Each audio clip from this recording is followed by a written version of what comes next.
শুনেও শান্তি। ইন্দ্রদীপ দা কোথাতে, মানে গল্পের একটা শুরুর গল্প শুনলাম, এটা গানের সুরের গানের যেটা মানসদা বললো, মানে তুমি ধারণাও করতে পারছো না মানসদা, this is not a film, মানে এটা ফিল্মের প্রমোশন হচ্ছে না মানসদা। আমি আবারও বলছি, এটা ইন্দ্রদীপ দা, বাংলার কোনো ফিল্মের প্রমোশন এটা হচ্ছে না, এটা বঙ্গীয় ঐতিহ্যের উদযাপন, গানের কীর্তন। এখন মানে আমি দিল্লি মুম্বাই থেকে আমাদেরকে যারা পরিচিত জন আছেন তারা বললেন যে এটা কি এত বছর পরে, আমেরিকা থেকে বিভিন্ন জায়গা থেকে, একটু যদি গল্প, মানে আমাদের কাছে প্রশ্ন আসছে, কোয়েরি আসছে, আমরা কেন করছি না? চলছে এই সবই প্রভুর লীলা আমার কাছে। আমার কাছে মনুষ্য জীবন কিংবা আমাদের সভ্যতা যবেই শুরু হোক, দুটো পথ, একটা হচ্ছে ডিভিসিভ, একটা হচ্ছে ইনক্লুসিভ। তো সেই জায়গা থেকে দাঁড়িয়ে পৃথিবীর বুকে তারাই রেনেসা হয়েছেন যারা ইনক্লুসিভনেসের দিকে হেঁটেছেন, এবং তারাই বিট্রেড হয়েছেন। এবং যত বড় রেনেসা তত বড় betrayal. It goes hand in hand. কারণ ফ্রিকশন থাকে, ফ্রিকশন ছাড়া আমরা গ্র্যাভিটেশন পাই না,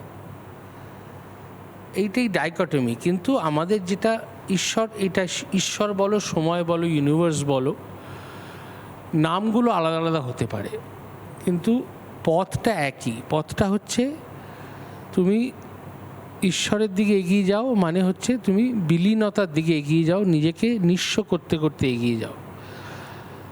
মানুষের যখন জন্ম হয় কিংবা কোনো পশু পাখির যখন জন্ম হয়, কোনো জীবনের যখন কোনো জন্ম হয়, ইউনিভার্স তাকে ভরে ভরে পাঠায় শোক, আনন্দ, উল্লাস, যৌনতা, মৌনতা সব দিয়ে পাঠায়। কিন্তু এই যাত্রা পথটা হচ্ছে to leave aside everything and be calm and be devoid of everything. এবং এই পথটা যে যেরকমভাবে যেতে চায় যাক, কখনো শ্রী চৈতন্যর হাত ধরে, কখনো অন্য কারোর হাত ধরে হতে পারে, কিন্তু মত বিভিন্ন হতে পারে। আমার কাছে যেরকম সঙ্গীত ভারতীয় শাস্ত্রীয় সঙ্গীত আছে, অ্যারাবিক মিউজিক আছে, ওয়েস্টার্ন ক্লাসিক্যাল মিউজিক আছে, ওয়েস্টার্ন পপ আছে, ভারতীয় সঙ্গীতের অনেকগুলো ধারা আছে, সব কিছু আছে। এবং আমার কাছে লহগৌরাঙ্গর ক্ষেত্রে যেটা সবচেয়ে বড় আমার কাছে প্রাপ্তি, সেটা হচ্ছে এই ভাষাগুলোকে আবার ফিরিয়ে আনার চেষ্টা। এবং আমাদের যে শাশ্বত মাটির সুর আছে, তো প্রত্যেকটা মাটি কিছু কিছু সুর এর রোল তোলে, কিছু সুরের ঢেউ তোলে।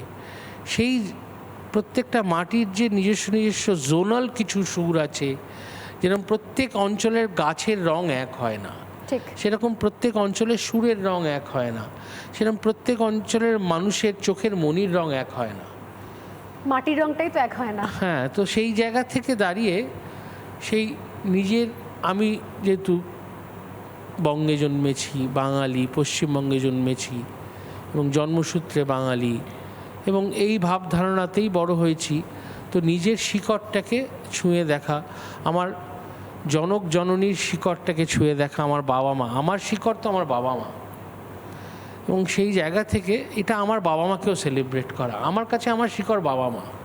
If I fail to celebrate my parents, then I am failing to celebrate every point of my life. অসাধারণ, অসাধারণ।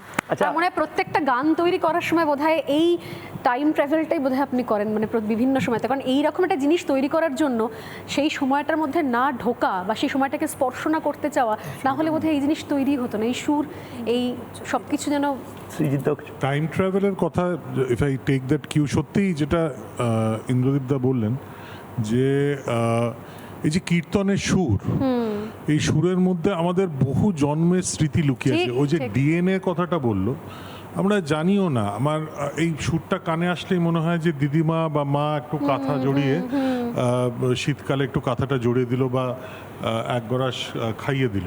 তো ব্যাপারটা একটা খুব প্রাইমর্ডিয়াল একটা মেমরি হয়ে আমাদের ডিএনএর মধ্যেই আছে।